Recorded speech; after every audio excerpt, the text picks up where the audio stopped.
Oi, pessoal. Boa tarde. Nós já vamos dar início à nossa live sobre amamentação. Esperar que a Amanda entrar. Oi, Sara. Amanda entrou. Vamos ver. Olá, pessoal. Sejam muito bem-vindos. Fiquem conosco aí nessa live. Oi, Amanda. Tudo bom? Tudo bem? E você? Tudo bem? Ai, que honra estar aqui nessa live com você. É uma alegria muito grande ter você aqui para a gente conversar um pouquinho sobre a amamentação, que é o que a gente lida aí praticamente todos os Pois dias é, um e que tema, é tão desafiador, né, para a maioria das famílias. com certeza, é um tema bem desafiador, né?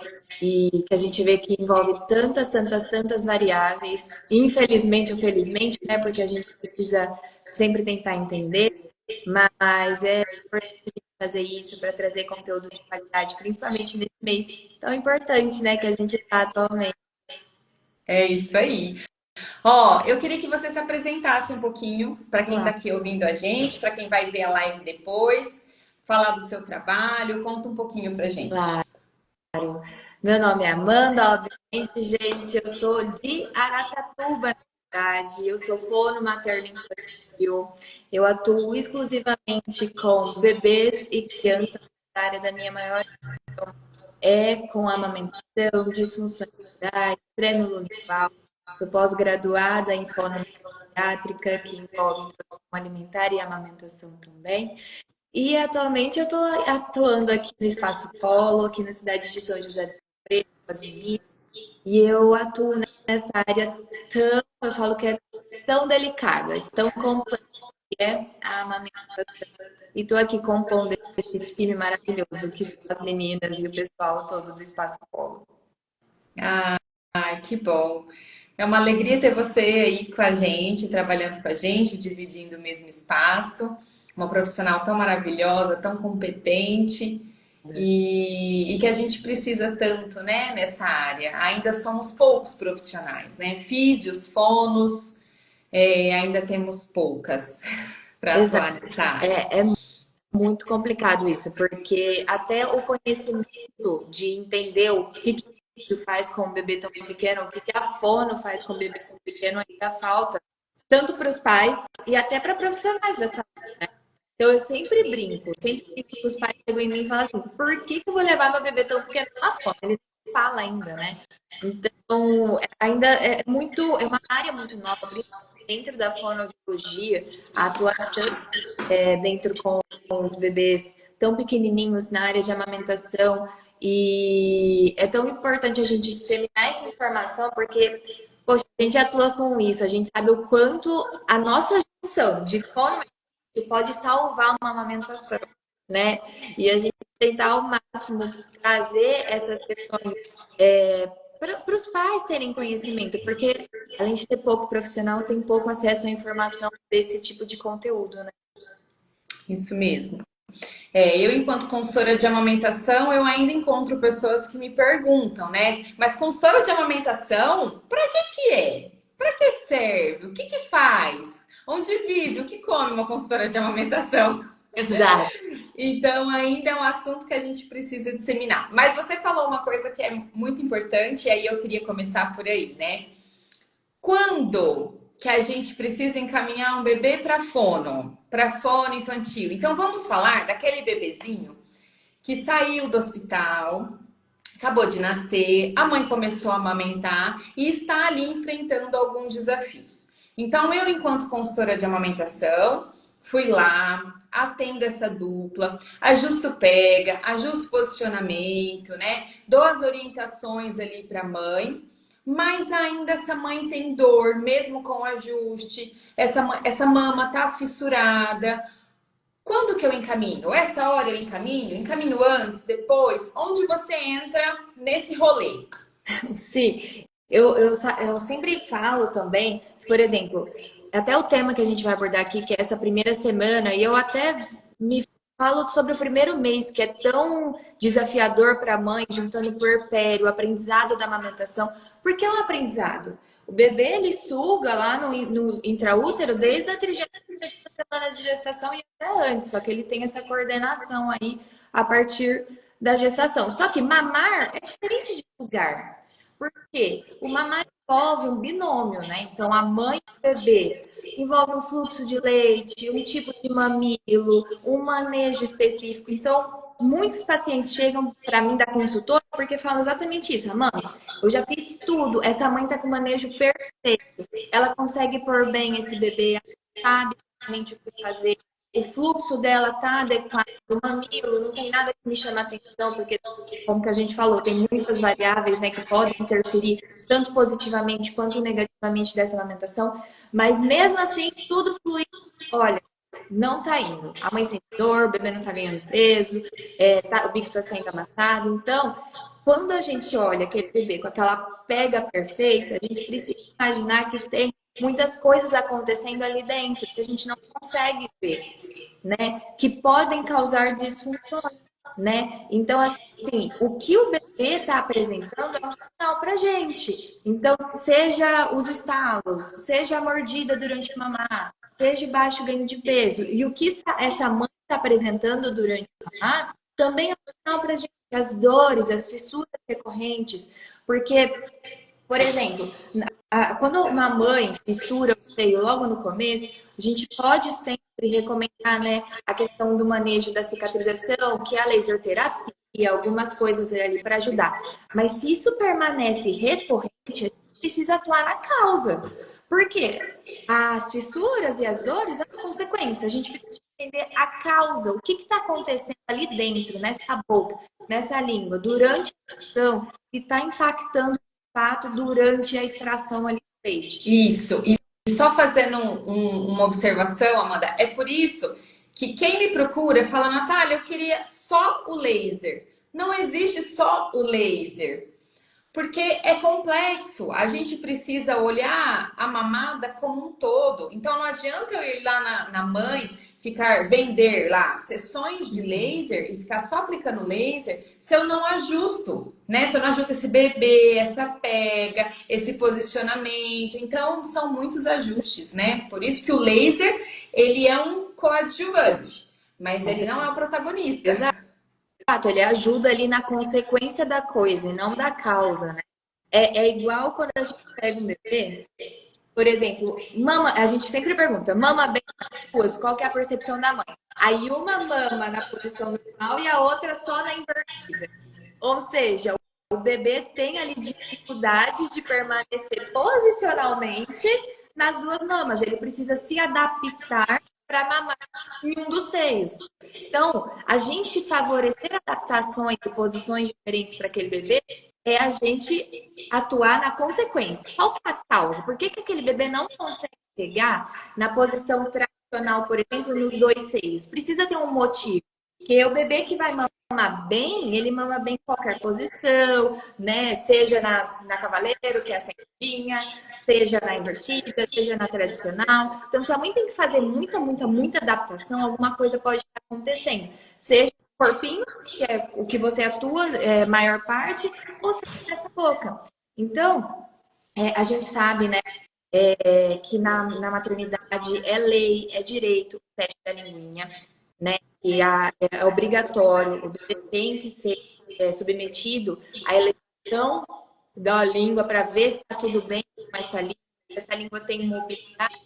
Mas infelizmente, gente, o teste da linguinha ele é uma triagem, não é para a gente se basear só nele. Por quê? Como é feito na maternidade e nos hospitais, é muito rápido, é rotativo. Não tem como avaliar tanta coisa em pouco tempo.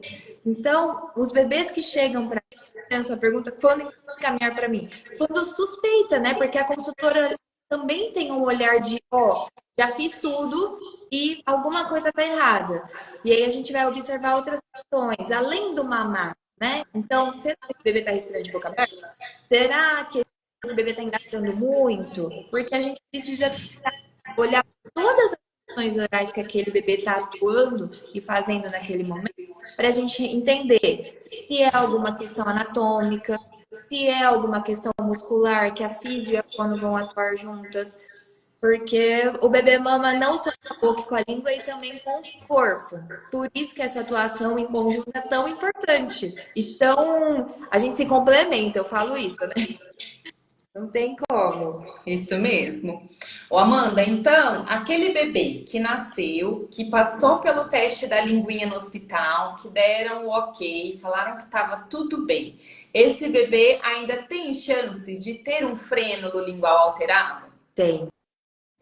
E assim, vai até mais longe o negócio. Eu já peguei bastante, por exemplo, bebê, muitos, né, que tiveram resultado de freio lingual alterado quando passaram na maternidade, mas além disso, que fizeram o teste da linguinha na maternidade e passaram também em outras profissionais, seja a pediatra, seja a consultora. Então, por quê? Porque essas profissionais vão triar, gente. Isso é diferente, uma avaliação completa. Então, eu puxo sardinha sempre para fono, especialista de que sabe se esse freio está impactando ou não. A odontopediatra, por exemplo, pode ajudar a gente, pode também falar para a gente como que o corpinho tá, o que tá. Amanda. Ah, E tá, aí, tá bom. É porque seu som às vezes está dando uma cortadinha. Não sei se é só para mim ou se para todo mundo, mas está dando para entender. tá bom. Se ficar travando alguma coisa, você me fala que eu passo pro 3D, tá bom? Tá. Então tá bom. Então, não são também esses profissionais e vão encaminhar para o fonoaudiólogo especialista, porque não é também todo fonoaudiólogo que sabe avaliar um freio lingual. Então, às vezes, já chegou para mim e falou, mas eu já fui em outra fono, e ela falou que estava tudo bem, né? E a gente fica no empate aí. A gente precisa provar para aquela família, entender, porque, poxa, a família foi lá, não tá na linguinha, não deu alterado. Foi em outra fono, não deu alterado. Foi no odontologista, não deu alterado. Aí vai a fono lá e fala, tá alterado, tá impactando. A família fica o quê? Confusa, obviamente, né? Como assim? Então, eu falo que o especialista ele precisa provar para os pais por que que tá impactando. Então, a gente usa o teste da linguinha, que mostra fotos, que mostra pra gente onde que esse freio tá ali alterado, o que ele tá apresentando anatomicamente para estar ou não numa mobilidade restrita. E, obviamente, falar, olha, tá vendo essa boquinha? Ela tá ficando aberta o tempo inteiro, ela não consegue ficar com a língua elevada. Tá vendo a sua amamentação? O manejo já foi todo feito. A gente já fez também ajuste na musculatura e não tá dando certo. Então, a gente precisa provar. E eu acho que esse é o papel da fono, que lida com Isso. isso, porque a gente precisa que os pais estejam seguros no diagnóstico. Porque, Nath, você também atua nessa área, você sabe o quão tabu que tá essa de língua presa, né, ultimamente. Sim. Nós estamos tendo, né? Nós estamos passando por uma fase aí onde a gente está com algumas dificuldades em relação a isso, porque algumas pessoas simplesmente falam que é moda isso nunca existiu. Gente, sempre existiu. Sempre existiu e geralmente são aqueles casos de amamentação que quando a gente vai perguntar para a mãe, eu não consegui, eu não tinha leite, porque uma linguinha alterada, ela não vai exclusivamente machucar, tá? Pode ser que ela não machuque, mas pode ser também que ela não consiga extrair leite da mama suficiente. E aí a gente vai ter um impacto no ganho de peso do bebê e também, consequentemente, na produção de leite da mãe. Então é uma produção que vai caindo, caindo e um ganho de peso que não acontece. Então isso também pode indicar uma alteração de língua. E quantos bebês que a gente escuta história das nossas mães, das nossas avós, que desmamou porque não ganhava peso. Porque não conseguia mamar, porque não queria. Não, deu 2 meses ele não quis mais mamar. Gente, não existe. Meu leite secou, Não existe. meu leite secou do nada. Meu leite secou, E desmames que acontecem antes de 1 ano de idade são desmames precoces. Então, isso é é indiscutível, Sim. tá? A amamentação, ela precisa acontecer, né? É indicado que ela aconteça de forma exclusiva até o sexto mês de vida e de forma complementar com a alimentação por pelo menos, que a Organização Mundial de Saúde recomenda, até 2 anos ou mais. Então, tudo que acontece aí, esse desmame antes de 1 ano, é de forma precoce. E a linguinha pode impactar. Mas também existem muitas outras coisas que podem impactar nessa amamentação e que geralmente entra nessa primeira semana, Amanda. Pois é. Que no caso são os bicos artificiais. Então, chupeta, mamadeira, né? Muitas famílias optam por entrar.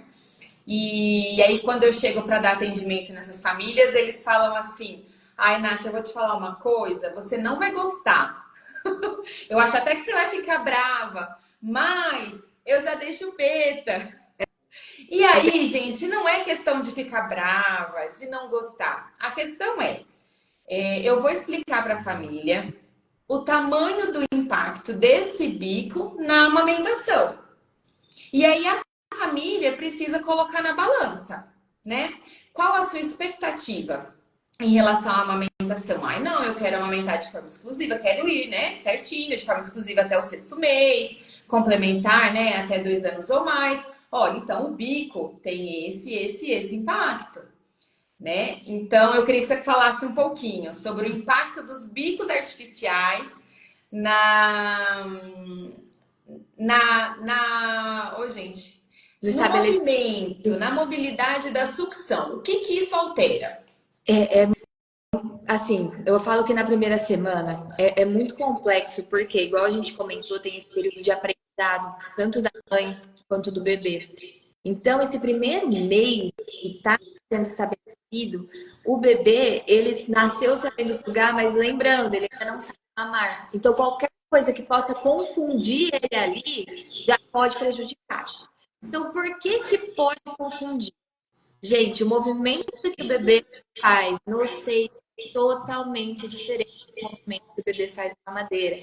Não existe mamadeira igual ao seio. Isso é tudo marketing, pelo amor de Deus. Porque, assim, Um marketing violento, diga-se de passagem, violentíssimo. e é assim, é complicado porque são coisas que vão além até de. É igual a questão de ter que aumentar fluxo, enfim, papo para outra live. Mas o marketing ele super forte nesse sentido de que imita a textura do peito da mãe que é mais mole, imita formato, bico, imita fluxo. Então, assim, não tem como, gente. Só pra gente ficar. O que que, na verdade, esse bico pode prejudicar? Vamos falar da mamadeira primeiro. Bebê para mamar a mamadeira, de forma bem simplista, ele faz um movimento que a gente chama de abre e fecha, um movimento mordedor, que é esse movimento aqui. Então, ele vai fazer como se fosse um movimento verticalizado, que é esse abre e fecha aí. E além disso, na mamadeira, o fluxo é contínuo, não tem pausa, não tem nada. O fluxo continua o tempo inteiro. Conforme o bebê mama, com um movimento mais fácil, o fluxo vem, tá? Ok. No seio, qual que é a diferença? Toda, em várias coisas. Então, assim, para o bebê mamar no seio, ele precisa fazer o que a gente chama de rotação de mandíbula, que é um padrão de rotação de mandíbula. Então, todo bebê nasce com o queixo mais para trás. Isso é fisiológico, porque o bebê é gerado de uma forma para ele sair bem lá pelo canal vaginal. Então, para isso acontecer de uma forma mais confortável para o bebê e não ter maiores complicações, é formar para trás. O que que vai trazer esse queixinho para frente? A amamentação. Porque durante a sucção no seio, o bebê faz esse padrão de queixinho aqui, vai para baixo, para frente, para cima, para trás, para baixo, para frente, para cima, para trás. Faz um padrão de rotação de mandíbula. E essa rotação faz com que melhore, né, e adeque esse desenvolvimento crâniofacial. Então, vamos lá. Em relação ao movimento, já ficou bem claro a diferença da madeira e do seio. certo? Já diferenciamos aí. Quando o bebê ele é exposto à mamadeira na primeira semana de vida, não é que o impacto, eu acredito, na verdade, que o impacto seja até maior, porque ele ainda não tem uma amamentação estabelecida. Ele ainda não, ele está aprendendo ainda, que ele está fora da barriga, que ele está fora de dentro da mãe dele, que ele tem que chorar para avisar que está com fome, que ele tem que chorar para avisar que está com fome, e ele ainda não entendeu, ele não tem fome e saciedade. Então, assim, tudo é muito novo, principalmente mamar. Então, ele ainda, por mais que o bebê, ele não teve dificuldade nenhuma, ok, mas ele passou por um processo de aprendizado, principalmente dessa rotação de mandíbula, da adequação da boca do bebê para o mamilo da mãe. Então, imagina você está aprendendo uma língua. E aí você está começando a aprender, chega alguém e quer ensinar uma coisa totalmente diferente, que é muito mais fácil. A gente aprendendo inglês, aí chega alguém querendo ensinar espanhol. A gente vai entender para o espanhol. O espanhol é mais fácil para a gente, porque é muito mais tranquilo. O bebê, gente, pequenininho, ele é um ser humano, ele vai entender a sobrevivência. O que é mais fácil, ele vai preferir. Então, a mamadeira, pensando em sucção, é muito mais fácil para a extração de leite na hora que ele for fazer a sucção ali. Além disso, lembra que eu falei que sucção na mamadeira, o fluxo é contínuo?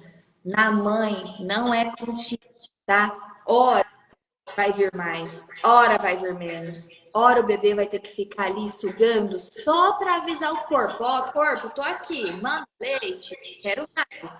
Então o bebê precisa ter o quê? Paciência. E às vezes não vai ter o leite, aquele fluxo contínuo que ele precisa. Só que se ele está acostumando com o mais fácil, que é a mamadeira, tudo mais fácil, vem mais fluxo, sacia a minha fome mais rápido, poxa, vou querer, então, a mamadeira, é muito mais tranquilo. Então, quando isso acontece, o bebê é exposto logo no comecinho, né, que ele vai ser exposto a uma coisa mais fácil, na hora que ele entra no seio, que ele precisa ter paciência, que ele precisa gastar mais energia, que ele precisa, hora ficar com mais fluxo, hora ficar com menos, o bebê fica o quê? Bravo. E começa a ficar irritado, e solta seio, fica incomodado, e além disso, ele começa a reproduzir o padrão de sucção que ele faz na mamadeira no seio. Por quê? Ué, quando eu faço tudo aqui na mamadeira, sai fluxo. Por quê? Quando eu faço no seio, não sai? O bebê ainda não sabe disso. Então, é uma coisa que é a famosa confusão de fluxo e confusão de bico. E, gente, ela existe. Ela existe muito, né? Porque às vezes eu já ouvi pais falar, imagina, minha pediatra falou que isso não, nada a ver. É igualzinho os dois. Então, assim, ela existe, né? Então, colocar e submeter um bebê sem necessidade, tá, gente? Que a gente sabe que tem exceções, precisam, tá? Isso que a gente tá falando de bebês típicos, da termo, mas sem necessidade. E acabaram indo para porque achou que não ia dar nenhum infelizmente pode causar. E a chupeta também, né? Esse padrãozinho mordedor, abre e fecha que o bebê reproduz na chupeta, o bebê vai reproduzir no seio e vai começar a fazer um padrão de sucção alterado, podendo gerar fissura, machucar a mão, ficar mais no seio do que o necessário, e cansar a dupla, mãe, bebê. Então, assim, tantos prejuízos, infelizmente. Eu falo que é infelizmente porque a gente sabe que tem mães que querem tentar manter o aleitamento, né? Mas quando a gente atende essas mães no começo, a gente vai ser muito negligente se a gente faz dessa forma. Então, igualzinho que você fala, qual que é o seu objetivo? O que você quer? É a amamentação exclusiva? Beleza. A gente tem estratégias para amamentação exclusiva. Só que não adianta eu querer amamentar a mãe. Eu sempre falo isso. E a gente dá um monte de estratégia e a mãe, infelizmente, né, às vezes não quer e é uma escolha e tá tudo bem. Então, vamos traçar os objetivos juntas, né? Mas sempre deixando claro os riscos e prejuízos que podem acontecer. Exatamente. E a gente não consegue, porque algumas famílias perguntam: ah, mas se eu der uma mamadeira só na madrugada, vai causar confusão de bicos? Não tem como falar, gente. Cada bebê é um. Ah, mas o bebê da minha vizinha mama mamadeira e o peito. Nunca largou o peito, nunca deu errado. Que bom! Exato. É uma pequena porcentagem. Não tem como a gente garantir. né? Não, Então, assim, tem bebês que sentem essa diferença e mostram no peito um pouco mais rápido, e tem bebês que aceitam aí um pouquinho mais e vai nos dois. Mas não é a mamadeira, não é o tipo de bico, não é a marca, não é isso. É o bebê que cada um mesmo tem um tipo de resposta, tá? Mas geralmente começo, né? é. Esse começo é bem impactante mesmo, porque é o que a Amanda falou, o bebê tá aprendendo.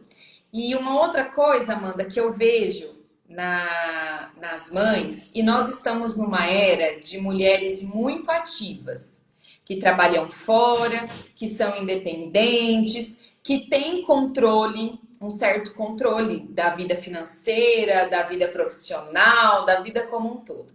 E aí vem a maternidade. A maternidade nos tira do eixo, nos Sim. tira do prumo.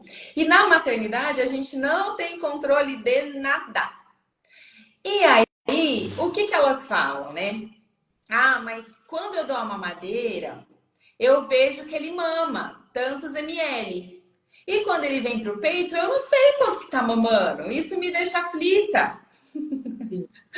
Por isso que é importante, gente, e aí agora eu vou puxar a sardinha aí para o meu lado, lá da consultora, se informar, né? Fazer a consultoria pré-natal é extremamente importante, porque é na consultoria pré-natal que nós vamos informar isso, né? Como identificar sinal de fome no bebê? Como identificar sinal de saciedade? Como saber se ele tá ali no peito e tá mamando de verdade e não tá só chupetando? Chupetando é um termo que eu não gosto, porque a chupeta veio depois do peito. Chupeta não Hum. nasceu com Adão e Eva.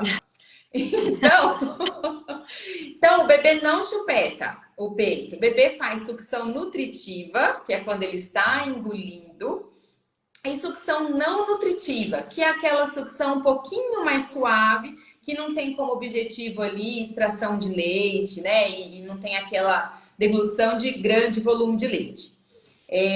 Mas que é muito importante. Então, o bebê precisa disso. Então, às vezes eu vejo que essa falta de controle por parte das mães tem também essa tendência em escolher um objeto que elas quantifiquem, Sim. tá? E uma outra coisa, a sucção não nutritiva é algo que tira um pouco o sono delas, porque elas acham que o bebê tem que ir para o peito só para se nutrir fisicamente. Então, o bebê tem que ir no peito só para mamar, engolir, mamar, engolir, mamar, engolir. A partir do momento que não está mamando e engolindo, o bebê tem que sair do peito. Só que aí, quando ela tira o bebê do peito, ele chora. Qual que é o conselho da vovó? Da titia, da vizinha? Com fome. Tá com fome, certeza. Exatamente. Esse Comprei. bebê precisa sugar. Eu escutava isso. Esse bebê precisa sugar. Bebê tem que sugar, dar uma chupeta. E aí é onde entra a chupeta. E aí, quando entra a chupeta, o nenê faz menos sucção não nutritiva no peito. E aí, Estimulação. estimula menos a mama, baixa a produção de leite. Baixando a produção de leite, a gente pode ter até um impacto no peso, Exato. né? Então, assim, o puerpério, né, ou a esterogestação, que poucas famílias conhecem, que é o período de gestação de quando o neném nasce até o terceiro mês de vida. Então, a gente costuma falar, né, essa teoria fala que a gestação, ela não dura 9 meses, ela dura 12. 9 dentro da barriga e 3 para o lado de fora. Então, essa gestação fora do útero precisa ter as informações parecidas com o que ele tinha dentro da barriga, né? Então, dentro da barriga, o que, que o bebê tinha? Alimentação contínua, ele não sentia fome, Sim. estava ali sempre nutrido. Estava envolto de um meio líquido, então o corpinho não pesava, ele estava ali flutuando. A mãe andava, ia trabalhar, então ele tinha um certo balanço dentro da barriga. aquele som do coração da mãe, do sistema digestivo da mãe constante, a temperatura amena, não tinha alteração de temperatura, não tinha grandes alterações de luz, então a parede do útero barra um pouquinho aquela luz forte, e aí o nenê nasce. O nenê nasce, a família quer que o nenê mama por 15, 20 minutos, bota no berço, dorme, acorda 3 horas depois para mamar por mais 15 minutos e volta a dormir. Gente, isso não acontece. Não acontece. Não, a gente tenta até explicar isso, parece que a gente quer fazer com esse tamanho o tempo inteiro com esse bebê, sabe? Como que se a gente estivesse normalizando o cansaço, mas não, é o que acontece, é natural. Igual quando a gente vê aqueles programas de animais, sabe? Vê o macaquinho sempre carregando o bebê no colo, é assim. Tem que carregar o bebê até o terceiro mês, ele gosta de colo, ele gosta de acalento, ele gosta do lugar mais quentinho. E se ele tiver com frio, calor, com coceira, com alguma. Voltou o leite, ele vai chorar. Ele vai chorar. Porque é a forma de comunicação dele ali, né? Então, a gente precisa passar isso para as mães para também normalizar que, meu Deus, tá chorando? Tudo é cólica, ou Ou tudo é. fome. Exato. Fome, refluxo. Então, assim, como se a gente tivesse que dar uma patologia para aquilo, de fato, né? Então, essa questão da quantificação, né? Que às vezes tem uma noção do volume, nossa, acontece direto comigo também. E o trabalhar com a amamentação vai além da gente saber as situações que o bebê tem. A gente precisa saber como conversar com essa mãe e reeducar aquela mulher que agora virou mãe e precisa ter confiança no que ela está fazendo ali para alimentar o seu bebê através do corpo dela, né? Porque, então, ensinar quando o bebê está dormindo ou não, mostrar quais são qual que é o movimento que o bebê tem que fazer ou não, número de quantidade de fralda, ganho de peso, tudo são variáveis, os intervalos. Só que assim, quando é uma pergunta muito engraçada, quando eu sempre pergunto na qual que é o intervalo entre as mamadas? A gente sabe que varia, porque cada dia também é um dia do bebê. Às vezes ele tá querendo cola e o bebê vai ficar a cada 1 hora no peito, tá? Mas aí tem os outros dias ele fica a cada 2 horas, 2 horas e meia. Então, é uma linha muito tênue entre não normalizar o que é disfunção e também não negligenciar o que está acontecendo ali, sabe? A gente precisa ter um olhar diferente disso. Então, por isso que precisa de um profissional, né? O ideal, o mundo ideal seria ter um profissional ali, realmente especialista, te dando orientações para entender se é uma disfunção ou se é só a síndrome do bebê normal. Exatamente. A síndrome do bebê normal. Bebês normais choram, bebês normais querem colo. E eu ia falar isso. A linha é super tênue entre o bebê que só fica pendurado no peito, que não está fazendo uma sucção adequada, que não está se nutrindo de forma adequada, para o nenê normal, que mama, que dorme, que tem dia que diminui esse espaço entre mamada, tem dia que aumenta um pouquinho mais, tá? E aí que é importante, né? Se tem dúvida, procure um profissional qualificado que trabalhe com isso, com amamentação, com bebês, que tenha esse olhar. E aí, no bebê normal, esse bebê mama, e por mais que você coloque no berço e ele chore, ele quer colo, é aí que entra a rede de apoio, né? A vovó que tá ali para ajudar, alguma outra pessoa que esteja para ajudar, o papai, que não é rede de apoio, é rede ativa ali, tem a parte dele a ser cumprida. Então, essas pessoas vão dar colo para esse bebê. E aí, essa rede de apoio, é importante estar ali sustentando, né, isso, esse apoio emocional para a mulher, apoio físico ali também, fazendo uma comida, dando uma água para essa mulher tomar, deixando que ela descanse ficando com o bebê e evitando falar muito. Sim. O falar o menos possível. Exato. Porque a gente vive num mundo também onde a gente não consegue sustentar o emocional do outro, quando esse emocional foge daquilo que a gente considera bom, né? E aí entram muitos palpites. E essa mulher já está insegura por si só, pelo momento. E aí ela não precisa de mais ninguém, tirando o resto de segurança que ela tem, né?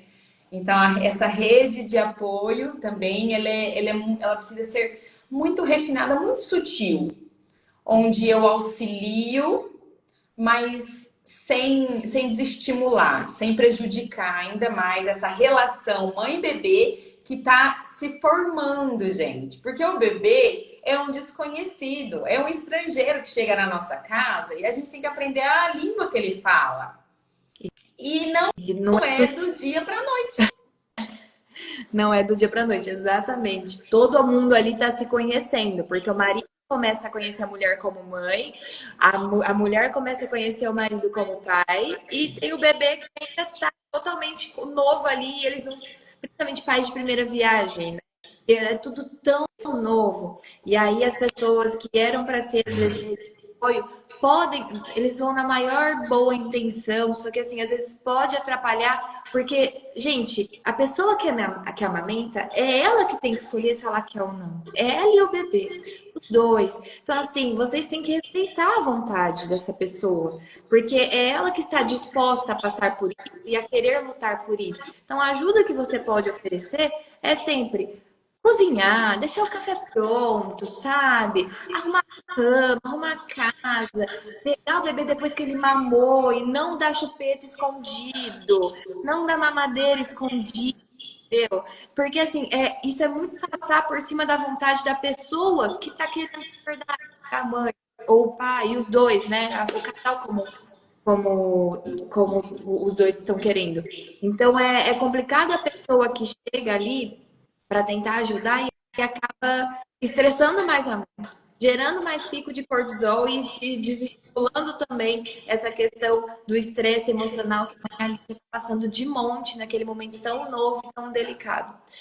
Então, a amamentação é complicada. Isso. E eu costumo falar que a amamentação, ela é a pontinha do iceberg. Sim, Tem muitas demandas por baixo, né? E geralmente, se a mãe. Aí começam, né?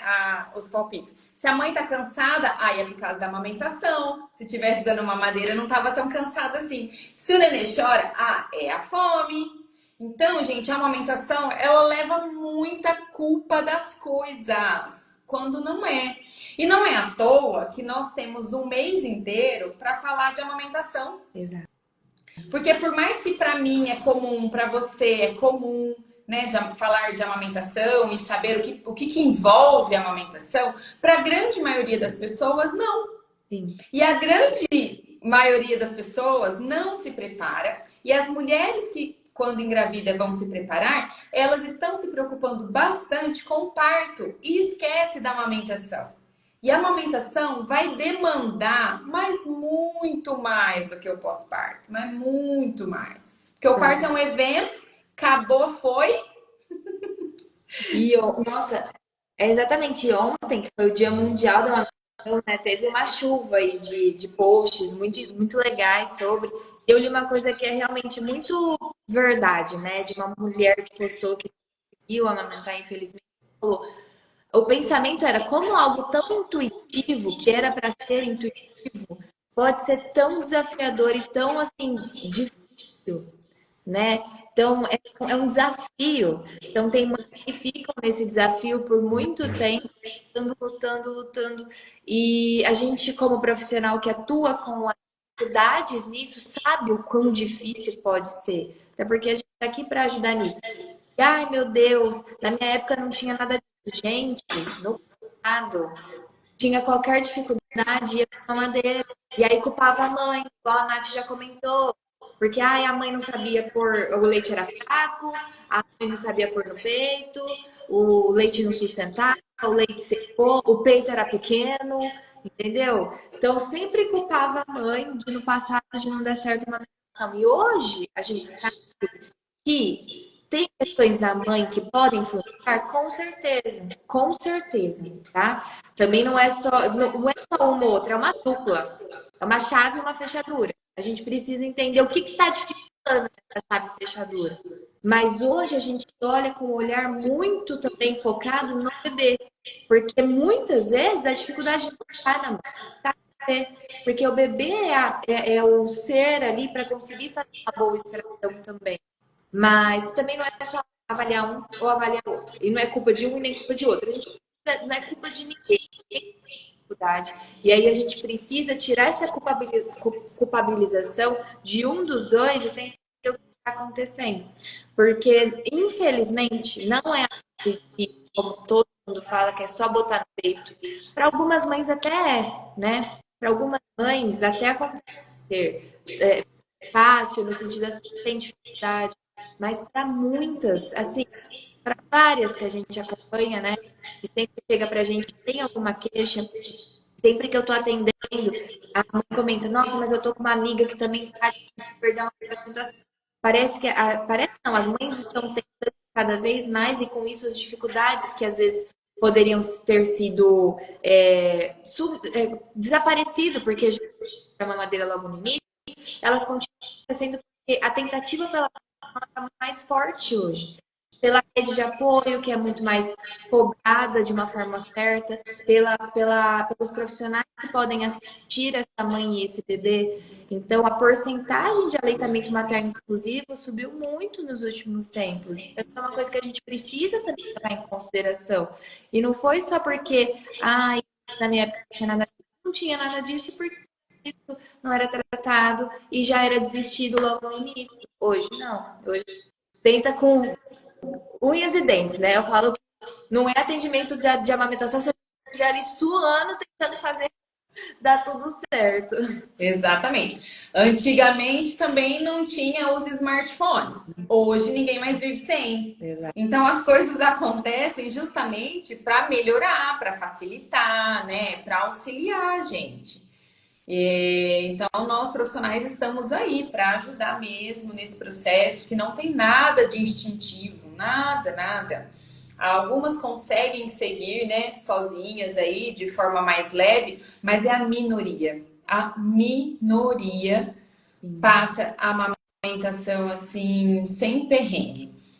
E aí, quando eu digo que é a minoria, é aquela minoria que vai bem e que vai até mais de um ano, tá?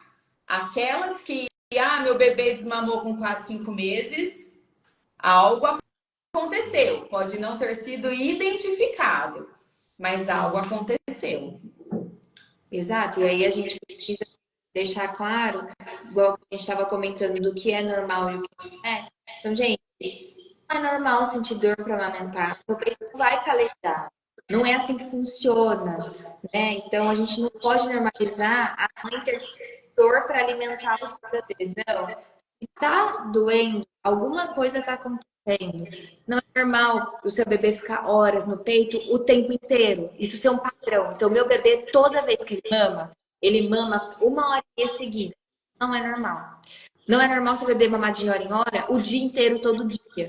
Entendeu? A gente falou sobre as questões ali que podem acontecer em dias pontuais. Quando isso se torna um padrão, pode ser com certeza uma disfunção. Então, tem sempre sinais que eu gosto de falar para os pais ficarem atentos, né? De quando procurar uma fono, quando procurar, ou até falar com a pediatra, enfim.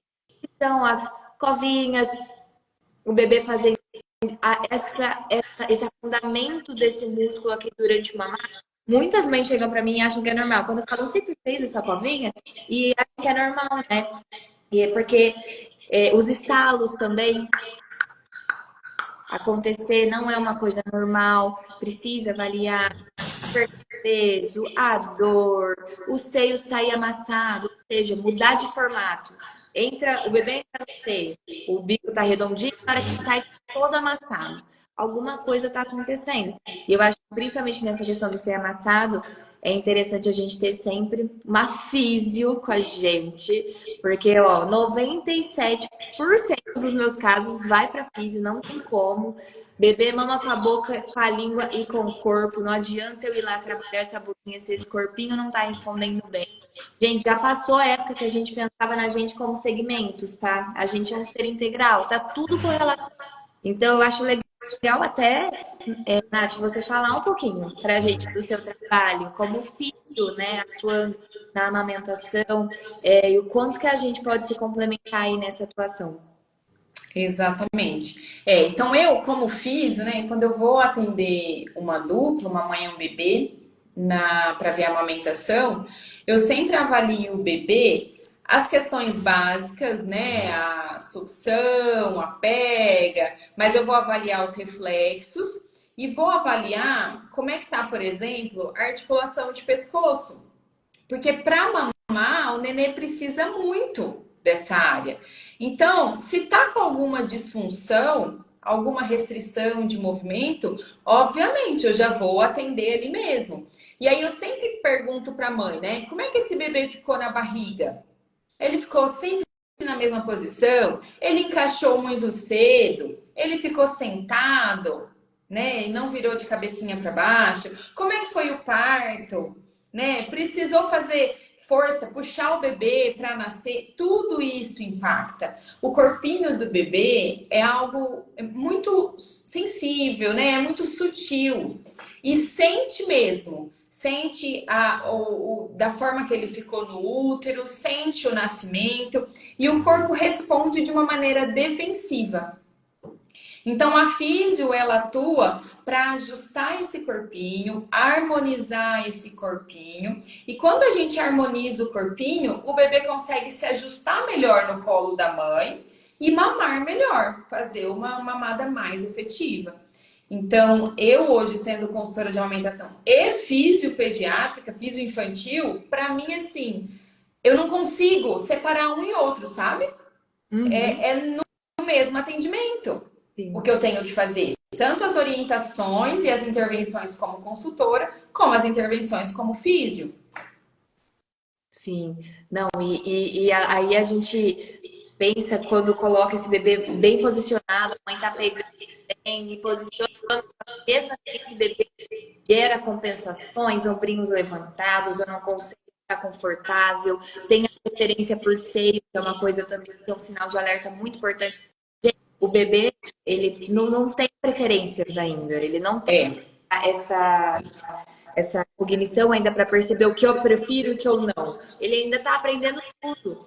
Então, se tem uma preferência, alguma coisa está acontecendo, seja nesse corpinho, enfim, seja na anatomia do mamilo da mãe, que aí é uma coisa que a gente pode também abordar e deixar claro, a questão do fluxo, que pode ser diferente por algum motivo. Só que a gente precisa de resposta para tentar entender e descartar possíveis disfunções e também manejar se for tratável, né? Porque é igual, eu vou dar um exemplo, tem mães que têm hiperlactação, por exemplo, muito fluxo, e aí o bebê acaba mamando bem por muito tempo, então tem uma disfunção oral, tem uma língua presa, tem um torcicolo, tem um monte de coisa, só que passa batido. Por quê? Ganha peso e dá intervalos legais, se sacia. A hora que você vai ver a mamada, é assim, é o mamar bem relativo, né? Porque mamar bem de mamar ativamente e mamar com conforto, sabe? Então, assim, ganhar peso não é sinônimo de mamar bem. Então, a gente precisa analisar como está essa mamada. Ele está fazendo compensações, porque não é só no sugar que esse corpinho vai ter influência, né? Não é só na amamentação. Esse corpinho vai ser usado para o desenvolvimento motor, essa boquinha vai ser usada para respirar, para engolir, depois para falar e para mastigar. Então, assim, a gente não tem como falar, não, tem tudo isso, mas tá tudo bem, a amamentação tá ótima. E as outras funções, tanto motoras quanto orais, precisam ser olhadas e também descartadas qualquer questões para a gente conseguir deixar o desenvolvimento desse bebê o melhor possível. exatamente. Amanda, acho que a gente vai finalizando a nossa live. Tem Perfeito. algum recado, alguma dica, ouro que você queria deixar aqui para as mamães? Ah, eu tenho. Primeiro, eu queria agradecer totalmente você, Nath, as meninas do Polo, pelo convite. E assim, é uma honra mesmo estar aqui com você, compartilhando muita informação boa. E eu espero, ao máximo, como profissional da amamentação, trazer informações de qualidade para tornar tudo isso mais leve para esse momento que pode, infelizmente, ser tão conturbado para algumas famílias. E a minha dica para tentar não ser tão conturbado é igual que a Nath falou, consultoria na paz, percebeu qualquer desconforto, procura um profissional especializado, não escuta o conselho de alguém que talvez não tenha informação naquilo, porque às vezes o conselho que vem para ajudar pode falhar. E eu vejo muita mãe frustrada em atendimento por conta, sabe? Então, procura alguém com informação atualizada. Não é no Dr. Google, não é no Dr. Instagram. São ajudas profissionais, porque cada caso é um caso. Não é porque da sua amiga ou da prima ou de alguém deu tudo certo que a sua também pode dar ou pode dar errado. Enfim, cada caso é um caso. Então, é importante isso desde o início, se estiver dentro da possibilidade da família, né? Para a gente conseguir disseminar aí o maior número de TTs à vontade, de Open TT que a gente consegue. Obrigada, Nath. Exatamente. Amanda, muito obrigada. Foi um prazer estar aqui com você, abrindo aí as nossas lives do mês de agosto.